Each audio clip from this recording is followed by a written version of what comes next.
Interestingly enough, so the preparations in the Netherlands are going ahead, hopefully fine. They're trying to figure out the funding and all of that stuff, trying to get more from the government, but it'll be fine. It'll be fine. They'll figure out what to do. And one big part of Eurovision are the volunteers. Every year, the broadcaster and the EBU are calling for volunteers to volunteer at the contest in multiple positions. Could be a host with the delegations, but it could be just working in certain cafeterias or in the press center or at Euro Club or in many different places where volunteers are needed. And they're not getting paid. They're not going to be any accommodation or food. I do think that sometimes I get like one of the rehearsal tickets. I'm not sure if that's still valid or accurate. But basically, it's what I refer to as a resume booster. So you put that on your resume, and it's a great experience, learning experience, work experience, and a very common thing. However, there is in the Rotterdam Socialist Party, and they don't find that good or cool at all that these people get to work for free. So they are basically demanding that they are paid for their work. And especially there are a little bit more, like, I wouldn't say strict, but demanding requirements. For instance, I think you need to speak two or three languages now. You need to three languages preferred, not must, but definitely preferred. And that you must know Rotterdam, and you must work around the clock, and all of these little like factors seem as like this doesn't sound like a volunteer position. It sounds more like a paid professional position.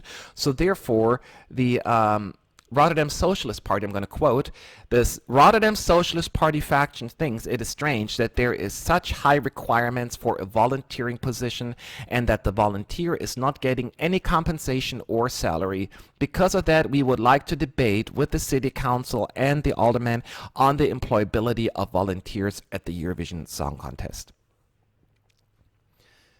Okay, so I understand where they're coming from.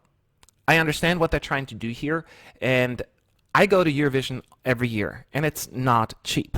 You have to, hopefully find some kind of income, or you just save it up, or you do what I do that as a side gig here, and hopefully make some money on the side. So it's exhausting.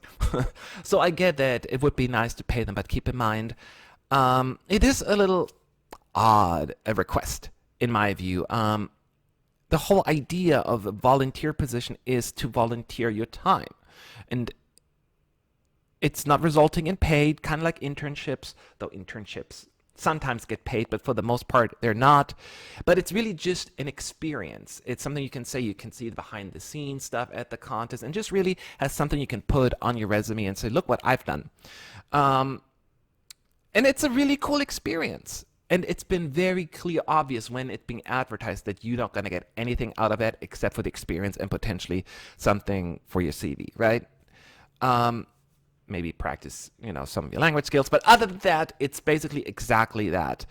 And it's a very common thing to do, or at least common thing in big events like that. I think they do it at the Olympic Games. I'm pretty sure that they're doing it at the World Cup as well. So there are many different things where you ask for volunteers. And they volunteer because they have a love and passion for that event and they want to be part of it. Keep in mind, if they had to pay for it, could you imagine the increase in costs? Then they would have to increase the participation fees of all the countries, and all the smaller countries couldn't even take part, and Eurovision would become even more expensive, which would then drive up the costs of the tickets, and oh gosh, that could go on for hours. So I understand that it would be nice to pay for everyone. I would love to get paid as well that way, but that's not how it works, and I don't know how we could even finance that. I wouldn't know whether EBU or the broadcaster would get the money from. Eurovision on its own is already so expensive as it is. So I understand what they're trying to do, but it just doesn't make sense. I don't see it feasible in how we can really implement such a rule at the contest. So let me know if you agree or disagree, if there's any way or path to get that done. But I think the intent there is good and pure, but reality just says, not a thing. Not a thing. But I would be interested to hear from you and see what your thoughts are on that.